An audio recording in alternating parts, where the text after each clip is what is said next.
ಮಲ್ಲಿಕಾರ್ಜುನ್ ಖರ್ಗೆ ಅವರನ್ನ ಸಿಎಂ ಮಾಡಿ ಸವಾಲ್ ಹಾಕಿದ್ವಿ. ಸಿಎಂ ಅವರು ಟ್ವೀಟ್ ಮಾಡಿದರೆ ದಲಿತರೊಬ್ಬರನ್ನ ಬಿಜೆಪಿ ರಾಜ್ಯಾಧ್ಯಕ್ಷರನ್ನ ಮಾಡ್ಲಿ. ಅಲ್ಲರಿ, ರಾಷ್ಟ್ರಪತಿಗಳಾಗಿ ಇವತ್ತು ಗೋವಿಂದ ಅವ್ರನ್ನ ಮಾಡಿತ್ತು. ಈಗ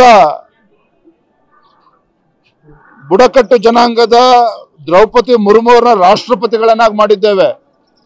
ಈ ದೇಶದ ಹೆಮ್ಮೆಯ ಪ್ರಧಾನಮಂತ್ರಿ ನರೇಂದ್ರ ಮೋದಿಜಿಯವರು ಅತ್ಯಂತ ಹಿಂದುಳಿದ ವರ್ಗಕ್ಕೆ ಸೇರಿರ್ತಕ್ಕಂಥವ್ರು. ಇವತ್ತು ನಿನ್ನೆ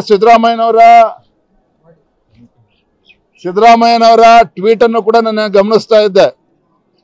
ಬಂಗಾರು ಲಕ್ಷ್ಮಣ್ ಅವ್ರನ್ನ ನೆನಪು ಮಾಡಿಕೊಂಡಿದ್ದಾರೆ ಸಿದ್ದರಾಮಯ್ಯನವರು. ಮಾನ್ಯ ಸಿದ್ದರಾಮಯ್ಯನವರೇ, ಹಿಂದಿನ ಮುಖ್ಯಮಂತ್ರಿಗಳು ದೇವರಾಜ್ ಅರಸರವರನ್ನ ಯಾವ ರೀತಿ ಅಪಮಾನ ಮಾಡಿ ಕಾಂಗ್ರೆಸ್ ಪಕ್ಷ, ಗಾಂಧಿ ಕುಟುಂಬ ಅವ್ರನ್ನ ಮುಖ್ಯಮಂತ್ರಿ ಗಾದಿಯಿಂದ ಇಳಿಸಿದ್ರು ದೇವರಾಜ್ ಅರಸರವರನ್ನ.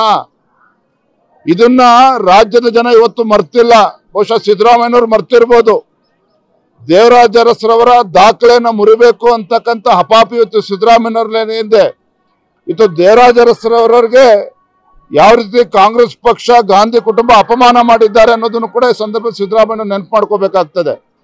ಹಾಗಾಗಿ ತಮ್ಮ ಕುರ್ಚಿ ಉಳಿವಿಗೋಸ್ಕರ ಇವತ್ತೇನು ಸಾಧನಾ ಸಮಾವೇಶ ಮಾಡ್ತಾ ಇದ್ದೀರಿ. ತಮ್ಮ ಕುರ್ಚಿ ಉಳಿವಿಗಾಗಿ ಹಿಂದುಳಿದ ಅಹಿಂದ ಜನರನ್ನ ಇವತ್ತೇನೋ ಭಜನೆ ಮಾಡ್ತಾ ಇದ್ದೀರಿ. ಇವತ್ತು ನಿಮ್ಮ ಮುಖವಾಡ ಇವತ್ತು ಕಳಚಿ ಬಿದ್ದಿದೆ. ಅಹಿಂದ ಸಮುದಾಯಗಳಿಗೆ ಯಾವುದೇ ರೀತಿ ನ್ಯಾಯವನ್ನ ರಾಜ್ಯದ ಮುಖ್ಯಮಂತ್ರಿಗಳು ಸಿದ್ದರಾಮಯ್ಯನವರು ಕೊಡೋದಕ್ಕೆ ಸಾಧ್ಯ ಆಗಿಲ್ಲ. ತಮ್ಮ ಮುಖ್ಯಮಂತ್ರಿಯ ಕುರ್ಚಿಯನ್ನು ಉಳಿಸ್ಕೊಳ್ಳೋ ಸಲುವಾಗಿ ಯಾವ ಕಾಂತರಾಜ್ ವರದಿಯನ್ನು ಹಿಡ್ಕೊಂಡು ಕಳೆದ 10 ವರ್ಷದಿಂದ ಸಿದ್ದರಾಮಯ್ಯನವರು ಬೀದಿ ಅಲಿತಾ ಇದ್ರಲ್ಲ, ಆದರೆ ರಾಹುಲ್ ಗಾಂಧಿ ಅವರ ಆದೇಶದ ಮೇರೆಗೆ ತನ್ನ ಮುಖ್ಯಮಂತ್ರಿ ಕುರ್ಚಿಯನ್ನು ಉಳಿಸ್ಕೊಳ್ಳೋದಕ್ಕೆ ಆ ಕಾಂತರಾಜ್ ವರದಿಯನ್ನು ಕೂಡ ಕಸದ ಬುಟ್ಟಿ ಹಾಕಿದ್ರಲ್ಲ ಹಂಗಾರೆ ಸಿದ್ದರಾಮಯ್ಯನವರು.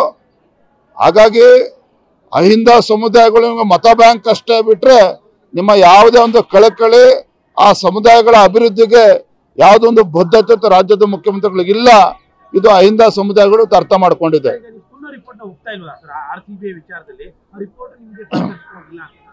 ನೋಡಿ, ಮೈಕಲ್ ಕುನ್ನಾ ಕೊಟ್ಟಿರ್ತಕ್ಕಂಥ ವರದಿ ಇದು ಸಂಪೂರ್ಣವಾಗಿ ಕೊಟ್ಟಿಲ್ಲ.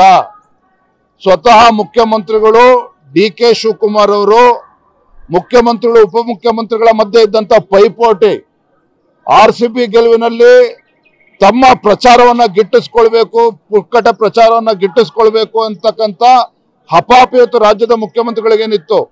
ಇದರ ಪರಿಣಾಮನೇ 11 ಜನ ಕಾಲ್ ತುಳಿತಕ್ಕೆ ಒಳಗಾಗಿ 11 ಜನ ಪ್ರಾಣ ಕಳೆದುಕೊಂಡ್ರು.